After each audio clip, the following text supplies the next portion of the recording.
rumah tangganya hancur, anaknya jadi berandal. Katanya menghormat wanita, mana? Tidak ada orang menghormat wanita lebih dari Rasulullah SAW. Ini sekarang coba sampai lihat, wanita disuruh gunting karcisnya bis. Di London di mana perempuan disuruh gunting karcis bis. Pas suruh cari tukang mau di kereta api disuruh pegang buku, tanya, tuan mau makan apa? Rawon satu piring, ini satu piring, perempuan. Lantas perempuan akhirnya disuruh ke situ, disuruh ke sini, disuruh dansa, disuruh tari-tarian, dilihat sama orang laki-laki. Disuruh telanjang, bajunya disuruh pakai separuh atau seperempat, suruh pakai mini, yang laki-laki pakai jersey, pakai kemeja, pakai jas lagi, pakai kaos kaki, celana panjang, semuanya panjang, tutup semuanya, itu kecuali al-wajh wal kafain, dibalik sama setan. Jadi yang laki berukut, rapat, perempuannya suruh telanjang. Nanti suruh pakai make up, kalau tidak pakai make up, wah ini orang desa, gitu. Make up beli dengan duitnya. Akhirnya ini perempuan ditipu oleh maslahatnya kaum syayatin.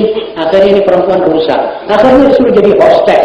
Akhirnya suruh mijeti ini turis-turis bajingan gerandalan dari seluruh dunia ini, yang mengedarkan apium dan mengedarkan candu, mengedarkan gambar-gambar cabul dan mengedarkan penyakit-penyakit kotor. Waliyadzubillah. Ini kekeliruan. Saya baru dari Bali berapa hari yang lalu. Saya lihat semua orang di situ itu turis-turis tidak sopan sama sekali, tidak pakai baju. Na'udzubillah. Kita ini dianggap seperti puntungnya rokok sama dia. Mentang-mentang jadi orang Amerika tidak pakai baju di muka kita.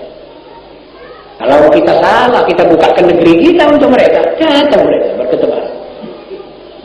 Pasti omongkan macam-macam. Saudara-saudara, ini perlu menjadikan kita sadar. Ini majelis-majelis seperti sekarang ini, kita harus pertama-tama menertibkan sistem pendidikan kita. Anak-anak kita harus kita didik menurut Islam. Sebab kata Imam Syafi'i, ini Quran tidak ada kekeliruannya. Ini hak. Yang tidak percaya bahwa ini hak, dia boleh mendebat. Sekarang profesor-profesor di Eropa, saben hari tidak kurang dari 40-35 orang mau masuk Islam karena dia tahu persis bahwa Islam ini benar. Kenapa umat Islam di Indonesia yang sudah 400-500 tahun masih belum tahu Islam ini? Di Jepang sekarang ini Islam maju luar biasa pesat. Saudara tidak tahu, seminar demi seminar, konferensi demi konferensi diadakan di Jepang, di Tokyo, di Yokohama, dan sekarang ini di Wina, di Stockholm, McGill University di Amerika. Semua ini sama-sama bicara tentang fikih Islam, sejarah Islam, fikih Islam, tentang balaghah dan lain-lainnya. Itu semuanya saben hari dibicarakan oleh orang dunia. Jadi Islam sekarang tersebar. George Bernaccio pernah berkata, pujangga Inggris, saya percaya bahwa 50 tahun lagi agama Islam di Eropa, agama Eropa adalah agama Islam. Hari ini Belgia mengakui Islam sebagai agama resmi untuk Belgia. Belgia itu tetangganya Nederland, negeri Belanda. Eropa mengakui Islam sebagai agama resmi, dan dia minta daripada Islamic Center di Belgia supaya menyusun bagaimana mendidik taman kanak-kanak menurut Islam. Bagaimana kita umat Islam di Indonesia ketinggalan? Sebab kita tidak pernah belajar. Bagaimana tidak belajar? Ya memang tidak ada tempat belajar. Pesantren-pesantren sudah mulai tidak aktif seperti dulu.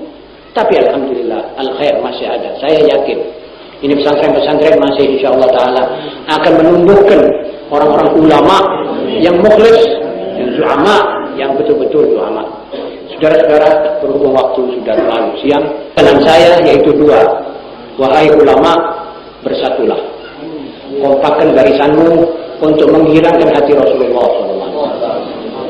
Dan putuskan yang mana haram, haramkan. Yang mana halal, halalkan. Supaya umat kita ini tahu kalau rock itu haram. Kalau bioskop model sekarang ini sudah jelas haram. Akhirnya nanti bioskop itu membawa model-model kepada perempuan ya seperti yang kita lihat sekarang. Nanti akhirnya kita maksiat.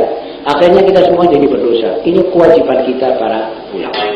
Kedua, anak-anak kita harus kita didik sistematikanya pendidikan Islam. Jadi jangan kesusu, ajar dulu Quran, ajar dulu sholat. Sebab itu anak yang sudah bergerak anggotanya untuk sholat, rohnya itu semua lemes. bisa jadi anak yang soleh. Dan akhirnya jangan lupa kasih makan dia makanan yang halal. Kita harus mencari rezeki yang halal, jangan kesusu. Anak yang dikasih rezeki yang haram, nanti kalau besar dia tidak mau pergi masjid. Sebab badan ini besar, tulangnya besar, badannya spirnya besar atas uang yang haram. Tidak mau dia ke masjid, berat. Seperti diseret begitu. Jadi dia mesti dikasih uang yang halal. Karena itu saudara-saudara, marilah kita sama-sama bertawakal kepada Allah untuk melaksanakan ajarannya pada diri kita sendiri, pada keluarga kita.